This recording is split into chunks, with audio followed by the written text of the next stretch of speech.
You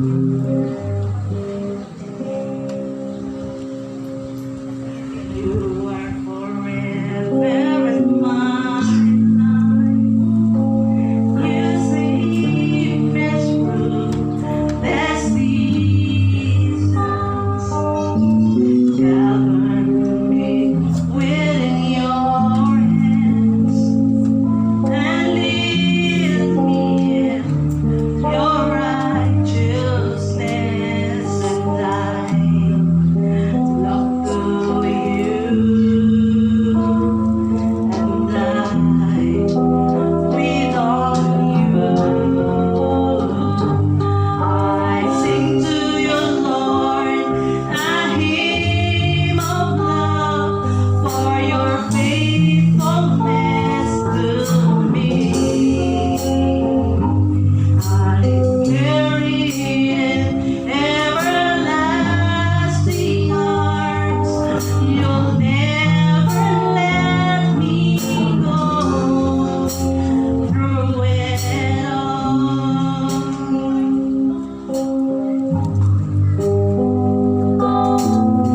You are forever in my life.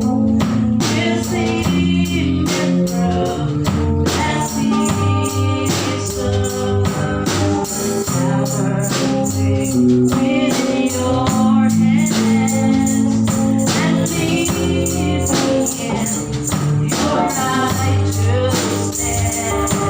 I look to you, and I wait on you. I sing to your Lord a hymn of love for your faithfulness to me. Carry me in everlasting arms. You'll never let me go through it all.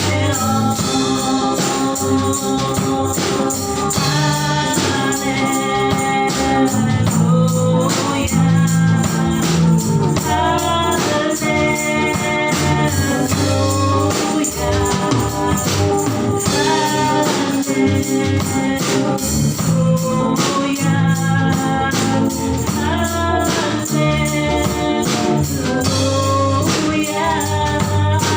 sing to your Lord a hymn of love for your faithfulness to me. Carry this everlasting arms. You'll never let me go. I sing to your Lord a hymn of love for your faithfulness to me. I carry this everlasting arms. You'll never let me go. I sing to your Lord a hymn of love for your faithfulness to me. I carry this everlasting arms. You'll never let me go through it all.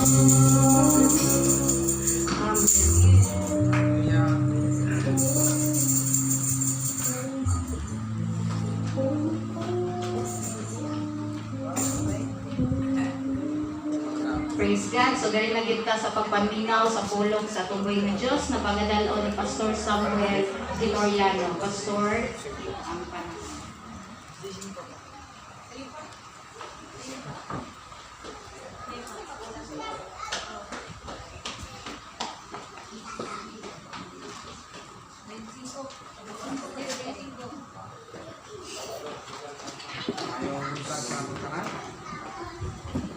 Para sa may soon, mga sabi ang panahon na maminaw sa kulong sa Diyos. Ang mensahe sa Diyos may sunan, makaingon tas pagkulingon nga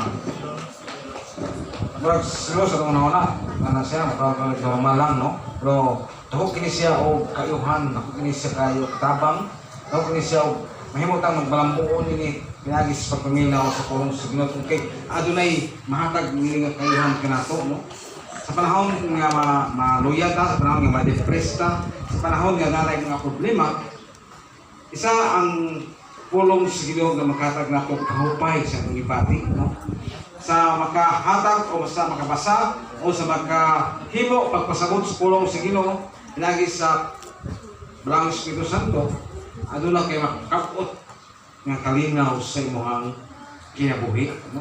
Kay kung wala kay nasayod nga kamatuoran, kung ay pulong sa Diyos ng imong masayran, ang imong paghuna-huna o pagpati, mahimo gayud nga magka, no? Struggle pa, no? Tungkol sa mga imong nga tagamtaman sa imong kaugalingon. Pero pasalamat ta kay dunay pulong sa Ginoo nga makapadasig nato o makahupay sa atong gibati o makasulbad sa atong mga problema, no? Dili man literal mahagbong niting mga gikinahanglan. Ang pulong sa Ginoo nagapahindog nga dili kita, no? Dili kita magpapuli, dili kita mahimong maulawon sa dangog sa Ginoo, ug kay andam gid siya nga mo tabang kanimo panahon sa kalisdanan. Wala ning matawon sa lapit sa kautuhon, kung namin balang sulatan, hindi na ito okbon, no? Hindi lang sa ka-verse nga ito, hatagan na ito o pagtulunan para sa itong kinabuhi, di po ito mo hatag ninyo o pagpasabot nga mensahe para ka nato karon, no? Gayang Salmo 42, muna tayo umasa diha sa chapter 42, verse 3, no? Ako masahon nila yung sunod lamang kamo sa hilom. Ngayon sa verse 3 sa chapter 42, ang padre naghilag ako adlaw o gabi, ug ang akong mga luha maoray akong pagkaon. Pero may akong ipangutana sa akong mga kaaway, hangin naman ang imong Diyos. Ang importante lang kung ikaw mahanap mong langit noon, ikaw lamang gayon ay imong isabigan. Ikaw lamang Diyos mo ay nagabuhat sa langit ug sinta. Sa niya kami karon Ginoo, nag-escort sa imong kamatuoran, pagpahiluna sa imong kaugalingon o pagpasabot ini aron nga among mga hunahuna o mga pagbati nga magkalibog manugaling kami, abot manamo ang kaugalingon nga mangita kami kanimo, apan naay mo nga pulong, naay mo nga pasalig sa imong mga pulong nga makatag nimo paglaom sa imong kinabuhi. Sa karong oras sa Ginoo, kanimo la kami salig kaniyo tiyan among kanang tugyan tanan, pasidunggan ko pasalamatan sa pangalan ng Ginoong Hesus. Amen ug amen. Ni ka magtagol kay sunan dalon ko sa tema nga ingon diha sa kapangutanan nga where is thy God or the search for God, no? Ako kini kayo nga kalibog sa kanimo tungod kay mangutana ka asa man gid ang Dios, no? Sa imong kinabuhi, sa imong kinabuhi, nasara nimo nga dili maging makita ang Dios. Ug dulo ko nakita nga ngalan ni Jesus sa talida man to, no? Sa pelikula man to, pero dili man to siya may sa tinuod lang, dili siya may tinuod nga Jesus, no? Igamit lang to nga postura o igamit lang to nga matawag nga figure sa ihang pagkatao para lang mahimog nga maayo ang programa sa maong salida. Aron nga makaingon ka sa gulingon, wow, nindot. Pero ang tinuod, dili ito siya si ngalan o Jesus, no? Mas ano kinabuhi karon mga kaigsunan, dunay mga panahon nga mangita kita sa Ginoo, no? Dunay mga panahon nga pagkapangutan ka, where is my God? Where is thy God? No? Siguro na abot panahon nga nakidagkong mga problema, nakidagko kayo nga mga kalibog sa imong kaugalingon, mangutanak ka, no? Wala nga kini nga tema ko ni kini nga mensahe ko ni guluhan og ang pagpangita para sa Dios or the search for God, no? Nabo bala sa imong kaugalingon nga mangita ka kaniya o mayon ka kasi imong kaugalingon, wa ko'y pangita, o ko mangita niya kaya na ko sa bulingon, no? Kaya ngunta nga, uy, grabe sa kagamhanan yun. Kaya ngunta ko sa bulingon, kaya na ko rin sa bulingon.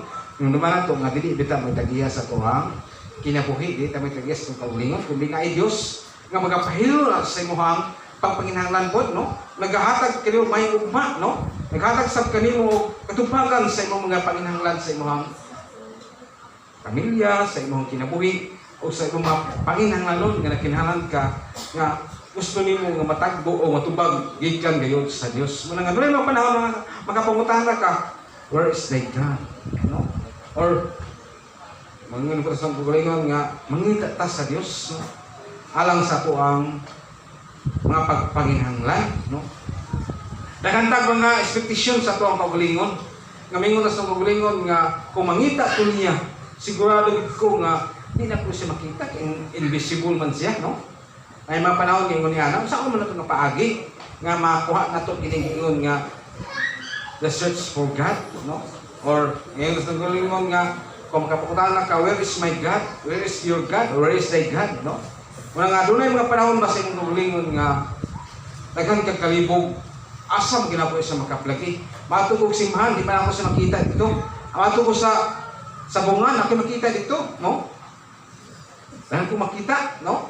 Sa simbahan, no? Di ko makita nga Diyos, pero hindi nga naay makahatag ni mo o katinaawan, doon ay mahatag ni mo katubagan, kung sa ito makaplagan ng kunaka sa simbahan, no? Kung wala man ka diya sa iyong panimalay, kung wala man mo kinabuhi ang pagpangita o pagpaniwa sa pagtaminaw o sa pagbasa sa pulong sa Ginoo, nga dar simbahan, kay sayang ka, no? Sa kamatuoran para nga mahupay ang imong kalibog, ang imong gibati. Kung gusto ka gayud o nindot nga katinawan kabahin sa kamatuoran, no? Daghan sa ato karon nga kaugalingon, daghan gid ang simbahan sa tibok na Pilipinas, sa libog kalibutan, nagkadaiya o mga prinsipyo, nagkadaiya o mga doktrina, nagkadaiya o mga pagpasabot na hitungod sa pulong sa Ginoo. Apan dili tanan nakasulti nga sakto o naisubay gayud sa kamatuoran. Adunay uban nga gigamit lang ang balang kasulatan para lang pagpasabot nga para matagpo po ang ilahang personal nga interes sa ilahang kaugalingon ngadto sa uban. Muna ikaw rasa may igsunan, kung kapangutana ka sa imong kaugalingon, where is thy God? Asa man yun nga akong Diyos? Asa man yun siya? Asa man yun siya karon na himutang, no? Nya, kung yung kasi kaugalingon nga, anindot siguro, kay huwag man ko kay wala kung asa siya, may posibilidad nga tuwara sa salayo nga dapi, nya, kung dili, pwede po kung makahimog kadaot, o mga pagbuhat, o mga gusto na kong muhakon, kanto kini, dili kabuton sa Ginoo tungod sa imuhang una-una nga ang Dios karon layo kanako, no? Por kita ang katawan sa Ginoo mga igsunan hinumduman nato, no? Nga kung kapangutanas to kaugalingon hinumduman nato nga asa man gyud ang Dios, asa man gyud siya karon, no? Una nga dunay mga punto dinhi nga makapating-aw pud nato, no? Di man kundi mangalin nato isang human tungod sa kapi pud sa oras, no? Apan una nga punto lang akong ipasabot kanimo kung mangutana ka asa man ang Dios. Dunay sa unang punto may ko nga abab nato sa babaw nato ang Dios, no. Wala man nimo karon makita sa imong atubangan, wala pa man sa imong makita sa luyo, una-una taas yung baw nimo. So hangat ka sa langit, no. May nga sa ngulingon gyud, ora akong Dios, no. Either din mo siya personally nga makita o iwag yung matagamdaman mabati nga ang iyang pulianan tuwa sa babaw, no. Yung nga langit kina siya tagalangit man na siya ang yang kanang pulianan ang yang kanang kanang likuranan sa ingon nga trono niya na gina siya sa langit nagpuyok, no. Wala isulti dia sa Joshua kunay mo yung kasulatan o pa sa Joshua 2:11, no. Pag matuod nga ang Dios ato agad siya sa makita ito siya sa langit, no? Kung yung kasi yung gulingon nga layo ba na, di mo kadto ang napita. Pero sa ato pagbati, makaigsunan, basta maringkamot ta, o magtinguha ta, na maabot ta, na makatungtong ta ng napita, na matuluan ta sa kamatuuran sa ngayon itong pagsubayon, o sa ngayon itong pag-abuhat. Pero sa Joshua, Kapitulo 2, versikulo 11, doon sa isulti niya, no? Ingon siya din, sa pagkalungog namo, nininhadlo kami, o ang tanang mitalaw tuwod kaninyo. Ang inyong Diyos, ang Ginoo mao gayon ang Diyos sa langit o sa yuta. Doon ay mapunto ang napita. So siguro sa atong